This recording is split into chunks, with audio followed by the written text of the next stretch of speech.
അപ്പോഴേ ഞങ്ങളുടെ ഇന്നത്തെ സൺഡേ സ്പെഷ്യൽ എന്താണെന്ന് അറിയാമോ? ഇന്ന് ഞാൻ വല്ലപ്പോഴൊക്കെ വെക്കണ ഒരു സംഭവമാണ് കേട്ടോ, ചിക്കൻ പെരട്ട് ഉണ്ടാക്കിയേട്ടാ. അപ്പോൾ ഇത് നമ്മുടെ സാലിച്ചേട്ടൻ്റെ ഒരു റെസിപ്പിയാണ് ചിക്കൻ പെരട്ട്. പുള്ളി പറഞ്ഞ രീതിയിലാണ് ഞാൻ കേട്ടോ വെച്ചിരിക്കണം. ഇങ്ങനെ വല്ലപ്പോഴും വെക്കാറുണ്ട്, കാരണം ഇതിൽ ഉരുളൻകിഴങ്ങും കാര്യങ്ങളൊന്നും ഇടാൻ പറ്റില്ല, ചാറൊന്നും ഉണ്ടാവില്ല വരട്ടെ. അപ്പോൾ എന്തെങ്കിലുമൊക്കെ ചാറ് വേണം വേറെ ഇത് കഴിക്കണമെന്നുണ്ടെങ്കിൽ. പിന്നെ മാങ്ങച്ചമ്മന്തി എൻ്റെ ഫേവറേറ്റ് സാധനമാണ് മാങ്ങച്ചമ്മന്തി. പിന്നെ മോരാണ്, പച്ചമോര് കലക്കിയിട്ടാ. അപ്പോൾ ഒരു തൈരുകാരൻ ഇവിടെ വരും നാട്ടിൽ, അപ്പോൾ അയാളുടെ വാങ്ങിച്ച് വെക്കണം കേട്ടോ. അതപ്പോൾ ഇത്തിരി ഇഞ്ചിയും പച്ചമുളക് വേപ്പില ചുമന്നുള്ളിയൊക്കെ ഇട്ട് സംഭാരം പോലെ ഒന്ന് അടിച്ച് മിക്സിയിലടിച്ചിട്ട് റെഡിയാക്കിയ മോരാണ്. ഇതാണ് ഞങ്ങളുടെ ഇന്നത്തെ സ്പെഷ്യൽ കേട്ടോ. അപ്പോഴേ ഇന്ന് സൺഡേ സ്പെഷ്യലായിട്ട് ഒരു സ്പെഷ്യൽ ഉണ്ടാക്കാൻ പോണേ കേട്ടോ, മാങ്ങച്ചമ്മന്തി. ഇന്ന് മാങ്ങച്ചമ്മന്തി ഉണ്ടാക്കാൻ പോണേ. ഇന്ന് മാങ്ങച്ചമ്മന്തി മാത്രം കൂട്ടിയാൽ ചോറ് കൊടുക്കാൻ പോണേ കേട്ടോ, ഒരു പനിഷ്മെൻ്റ് ഇരിക്കട്ടെ. അപ്പോൾ ഞാൻ ഉണ്ടാക്കാൻ പോവാണ്. അപ്പോൾ ഞാൻ പീര എടുത്തിട്ടുണ്ട്, മാങ്ങ എടുത്തിട്ടുണ്ട്, മാങ്ങ ഇച്ചിരി ചനച്ചിട്ടുണ്ട്, മാങ്ങ എടുത്തിട്ടുണ്ട്, ഇഞ്ചി എടുത്തിട്ടുണ്ട്, ചുമന്നുള്ളി ഒരു 8-10 എടുത്തിട്ടുണ്ട്, പീര ഒരു ചെറിയ മുറി തേങ്ങയുടെയാണ്, 2 പച്ചമുളക് എടുത്തിട്ടുണ്ട്, അല്പം കറിവേപ്പില എടുത്തിട്ടുണ്ട്. നമുക്ക് അടിക്കാം, ജാറിലേക്ക് ഇട്ട് കൊടുക്കാം. പച്ചമുളകും ചുമന്നുള്ളി പീര കൂടെ ഉപ്പ് എടുത്തിട്ടുണ്ട് കേട്ടോ, അരികിൽ ഇത്തിരി ഉപ്പിട്ടിട്ടുണ്ട്. ഉപ്പ്. ഇതൊരു പൊളി ചമ്മന്തിയാണ് കേട്ടോ. പിന്നെ മാങ്ങ, പിന്നെ ഇഞ്ചി, ഉപ്പ് ഇട്ടിട്ടുണ്ട് കേട്ടോ ഇതിൽ. പിന്നെ 2 കറിവേപ്പില, നമ്മുടെ തന്നെ വേപ്പിലയാണ് കേട്ടോ, കടയിൽ നിന്ന് മേടിക്കുന്ന വേപ്പിലയൊന്നും ഞാൻ അടിച്ച് ചേർക്കാറില്ല. അപ്പോൾ പച്ചവളം വേപ്പില ഇവിടുത്തെ തന്നെയാണ്, നമുക്കത് അടിച്ചെടുക്കാം. ഇപ്പോൾ ഇതെൻ്റെ വർക്ക് ഏരിയ ആണ് കേട്ടോ, ഇതാണ് എൻ്റെ വർക്ക് ഏരിയ.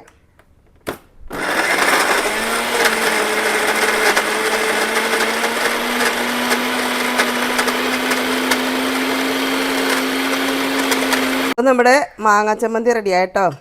ഒരു നന്നായിട്ട് തന്നെ അരച്ചിട്ടുണ്ട്. അപ്പോൾ ഉള്ളി അധികം എടുക്കുകയാണെങ്കിൽ വേറെ വെള്ളത്തിൻ്റെ ആവശ്യമൊന്നുമില്ല കേട്ടോ, ഉള്ളിയുടെ നീര് കൊണ്ട് തന്നെ നന്നായിട്ട് അരഞ്ഞോളും. ഞാൻ വെള്ളമൊന്നും ഉപയോഗിക്കാതെ തന്നെയാണ് അരച്ചിരിക്കുന്നത്. അപ്പോൾ ഇന്ന് വേറൊരാളിന് ഒരു പനിഷ്മെൻറ്റ് കൊടുക്കണേ കേട്ടോ.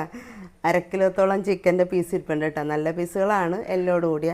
അപ്പോൾ ഞാൻ ഇടയ്ക്കൊക്കെ ഇങ്ങനെ ഒരു കറി ഉണ്ടാക്കാറുണ്ട്. എങ്ങനെയാണ് ഇത് കഴുകി നീറ്റാക്കി കുറച്ച് നേരമായി വെച്ചിട്ട് കേട്ടോ, ഈ ഊട്ടപാത്രത്തിൽ വെച്ചിരിക്കുകയാണ്. ഇത് നമ്മൾ താളിക്കൊന്നുമില്ല, എല്ലാം കൂടി പുരട്ടി അങ്ങോട്ട് 1/2 മണിക്കൂർ വെച്ചതിന് ശേഷം കറി റെഡിയാക്കുന്ന ഒരു പരിപാടിയാണ്. വെള്ളമൊന്നും ഒഴിക്കില്ല കേട്ടോ, അത് കാണിച്ചു തരാം ഞാൻ. അപ്പോൾ ഈ ചട്ടിയിലാണ് കേട്ടോ വെക്കണത്. നമുക്കിതിലേക്ക് ചിക്കൻ ഇട്ട് കൊടുക്കാം.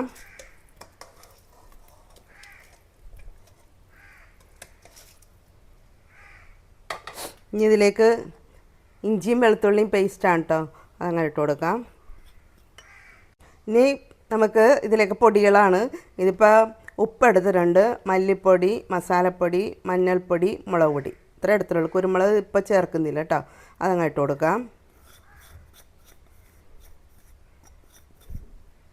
പിന്നെ സവാള, ഇതിപ്പോൾ ഒരു 3 സവാളയും ഒരു 10-20 ചെറിയ ഉള്ളിയും 3 പച്ചമുളകുമാണ്, അതിട്ട് കൊടുക്കാം. ഇനി നമുക്കൊരു അല്പം വെളിച്ചെണ്ണ ഒഴിച്ചു കൊടുക്കാം. കൂടാതെ നമ്മൾ തക്കാളിയൊന്നും ഉപയോഗിക്കുന്നില്ല ഇവിടെ, പകരം ഒരു ചെറുനാരങ്ങയാണ്, അതങ്ങോട്ട് നീരിട്ട് കൊടുക്കാം.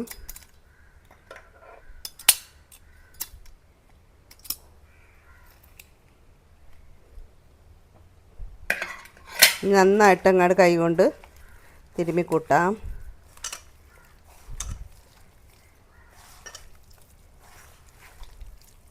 ചെറുനാരങ്ങ ഇല്ലെങ്കിൽ ഒരു പൊടിക്ക് വിനാഗിരി ഒഴിച്ചാലും മതി കേട്ടോ.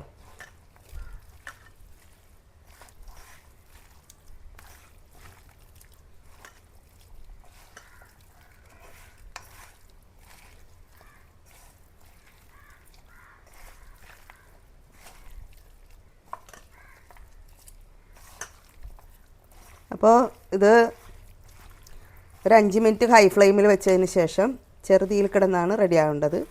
എന്നിട്ട് നന്നായിട്ടൊന്ന് ഇത് വരട്ടിയെടുക്കണം. വെള്ളം ഒട്ടും ഉപയോഗിക്കരുത് ഇതിന്. ഇത് 1/2 മണിക്കൂർ ഇങ്ങനെ ഇരിക്കട്ടെ. അതിന് ശേഷം നമുക്ക് കറിയാക്കാം.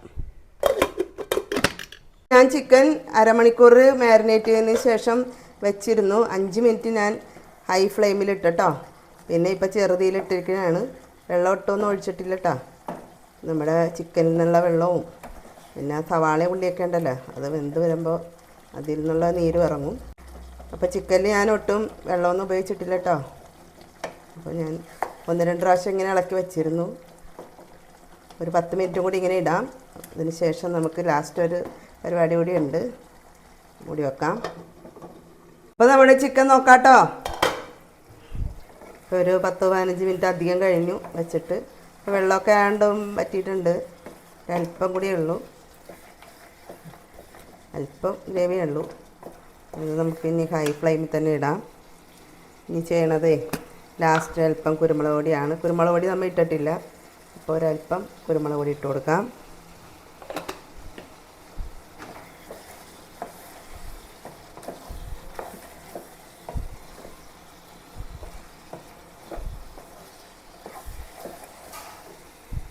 അല്പം വെളിച്ചെണ്ണ ഒഴിച്ച് കൊടുക്കാം.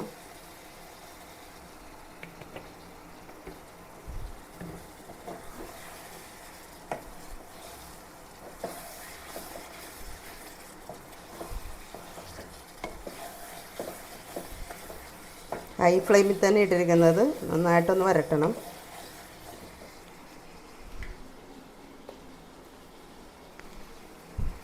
രണ്ട് മൂന്ന് തണ്ട് കറിവേപ്പില ഇട്ട് കൊടുക്കാം.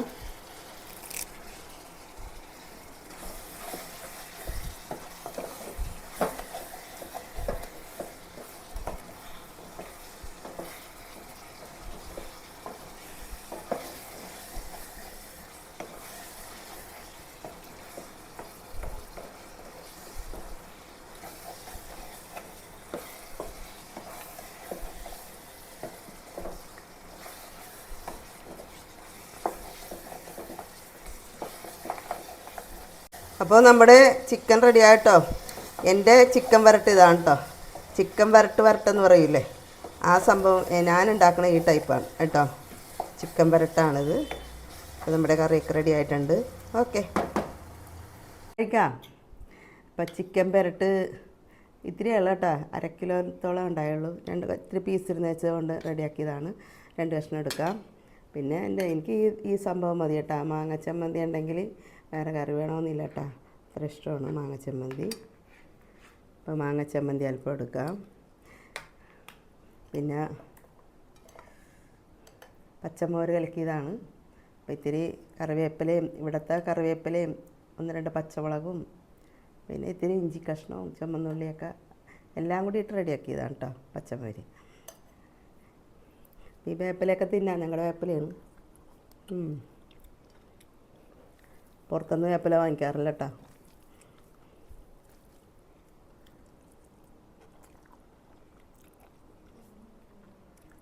ചിക്കൻ പെരട്ടൊന്ന് നോക്കട്ടെ സാലിച്ചേട്ടൻ്റെ.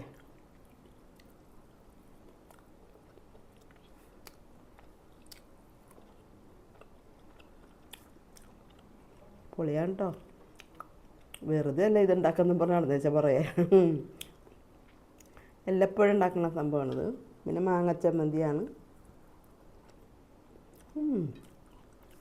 മാങ്ങച്ചമ്മന്തി പൊളി അടിപൊളിയാണ് കേട്ടോ. അപ്പോൾ ഇതൊക്കെയാണ് ഞങ്ങളുടെ ഇന്നത്തെ സൺഡേ സ്പെഷ്യൽ കേട്ടോ. അപ്പോൾ ഇതൊക്കെ ഉണ്ടാക്കണമെന്നൊന്ന് ചെറുതായിട്ടൊക്കെ ഒന്ന് കാണിച്ചിട്ടുണ്ട് കേട്ടോ. എല്ലാവരും ഒന്ന് കാണണേ. ചിക്കൻ പെരട്ട്, മാങ്ങച്ചമ്മന്തി, പച്ചമോര് കലക്കിയത്. നിങ്ങളെല്ലാവരും കഴിച്ചോ? അപ്പോൾ എല്ലാവർക്കും ഒത്തിരി സ്നേഹത്തോടെ ബായ്.